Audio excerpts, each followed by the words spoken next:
안녕하세요. 즐거운 주말 보내셨습니까? 2019년 4월 29일 세계경제 10분 만에 읽기 주간 전망 시간입니다. 먼저 주간 전망 본 내용을 말씀드리기 전에 당부드리고 싶은 것은 공정한 금융투자 연구소에서 보내드린 이 방송은 특정한 상품이나 주식 종목 추천 등을 하지 않습니다. 다만 금융과 경제에 대한 그 지식과 저변을 넓히기 위해서 학습하시는 분들을 위해서 같이 세계 경제의 중요한 부분들을 같이 한번 읽어보자는 취지로 방송을 드리는 겁니다. 오늘 당장 무엇을 종목을 사고 팔고 하는 분들은 이 방송이 도움이 되지 않으실 겁니다. 저는 각종 가격에 대한 전망을 하지 않습니다. 다만 나온 기존 리포트 외신을 통해서 중요한 점들을 같이 짚어보는 시간을 가지겠다는 게 제 취지고요. 어려운 용어나 그런 것들을 제가 해설해 드리겠다는 취지입니다. 네, 유념해 주시고요. 오늘 방송 시작하겠습니다. 본 내용을 먼저 세계 증시 동향인데요. MSCI에서 발표하는 MSCI라는 곳에서 그 전 세계 지수를 만들어서 발표합니다. 공통적으로 이 지수를 중심으로 해서 전 세계 돈 많은 기관 투자가들이 다 따라서 투자를 합니다. 자기 그 포트폴리오라고 하는 투자 내용들을 조정하고요, 맞추지요. 그렇기 때문에 굉장히 중요한 지수입니다. ACWI 전 세계 지수를 통틀어서 말씀드리는 겁니다. YTD는 연초 이후의 수익률이 15% 가까이 상승했습니다. 4월도 이제 이번 주가 마지막인데 4월도 상승 마감할 예정이고요.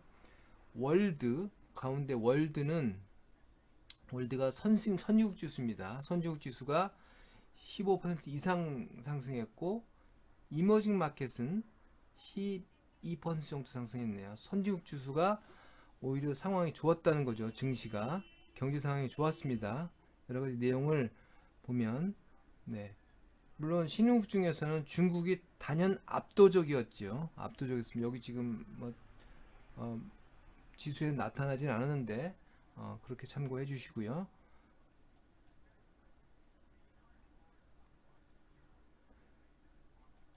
다음에 보시는 것은 그 S&P 500입니다. 그 미국의 우리나라의 종합지수 같이 가중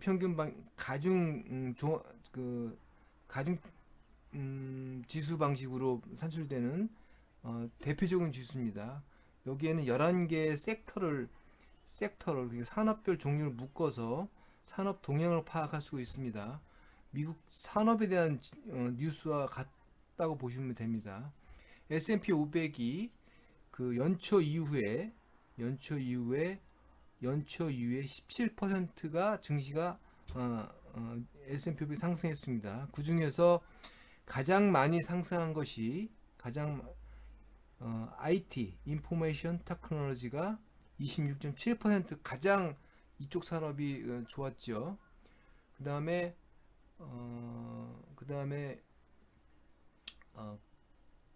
경기 소비재 컨슈머 디스크레셔너리가 경기 소비재 아마존 같은 온라인 유통 산업들이 들어가 있는 기업 섹터입니다. 산업군입니다. 거기가 22.5% 상승했고요.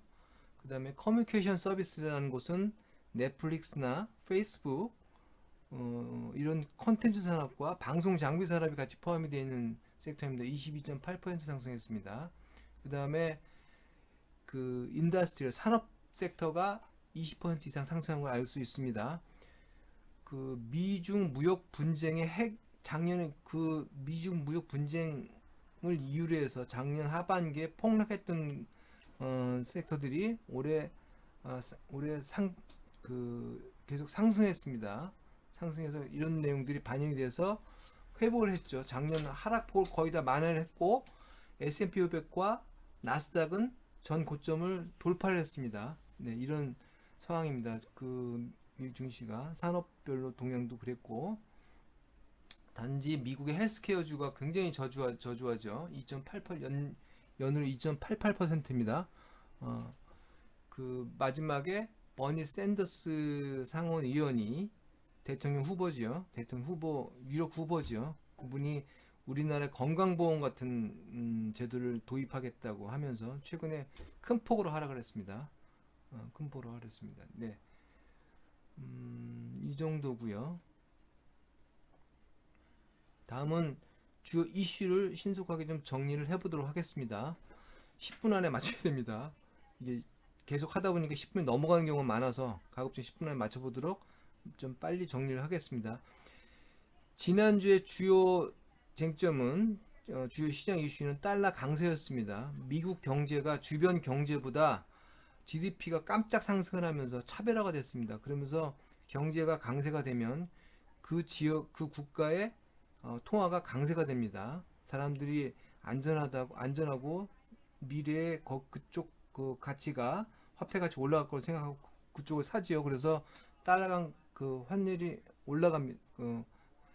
그 강세가 됩니다. 그래서 미 달러 강세가 굉장히 큰 문제가 되고 있습니다. 작년에 그 연초에 아르헨티나가 IMF에 자금 요청을 했고 하반기에 터키도 굉장히 큰 문제가 있었죠.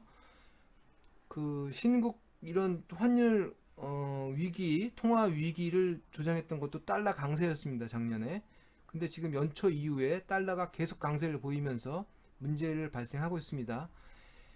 미국 경제가 나홀로 성장 강세가 지금 그 주요 문제가 되고 있는 문제라고 하면 좀 이상합니다. 아무튼 이슈가 되고 있는데 미국이 7월이면 10년간 연속으로 상승 경제 확장을 기록하면서 가장 사상 초유의 기록을 경신할 걸로 지금 예상됩니다. 그래서 그런 문제들이 달러 강세가 주요 이슈가 되고 있고요.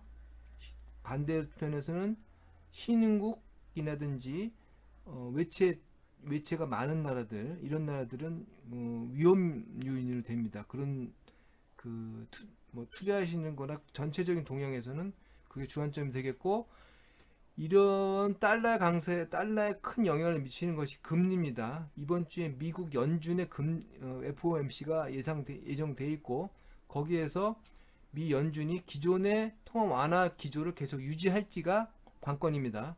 또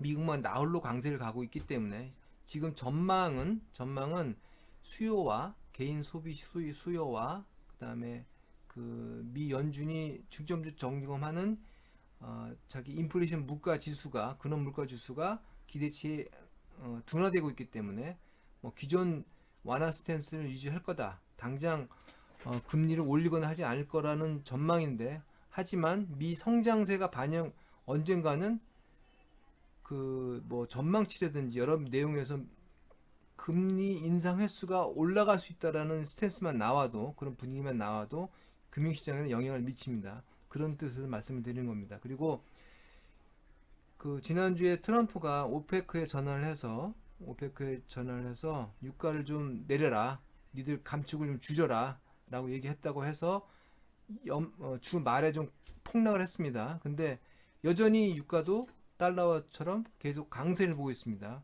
글로벌 비용 요인이 요인이 굉장히 악화되고 있는 것이죠. 유가가 상승하는 것은 굉장히 큰 글로벌 세계 경제 부담 요인입니다. 그 다음에 중국 GDP가 지지난주 상승률도 지난주에 그 기대 시장 부양 조치가 중단할 거다, 유보할 거다는 내용 때문에 중국 증시가 하락을 했습니다.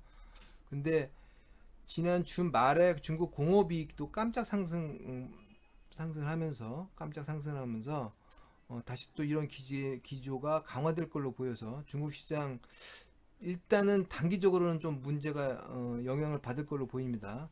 그리고 금주에 미중 무역 협상이 이제 개시가 되고 중국 소식통에 의하면 시진핑이 6월까지는 중국에 방문하고 싶다. 다 이제 마무리를 하고 싶다는 거죠. 굿뉴스입니다. 이런 외신들이 주로 있었습니다. 그리고 달러 강세라고 문제라고 말씀드렸는데, 아무튼 환율을 미국이 무역 적자국들하고 환율 문제를 계속 끼어 넣으려고 하면서 조정하려고 하고 있습니다.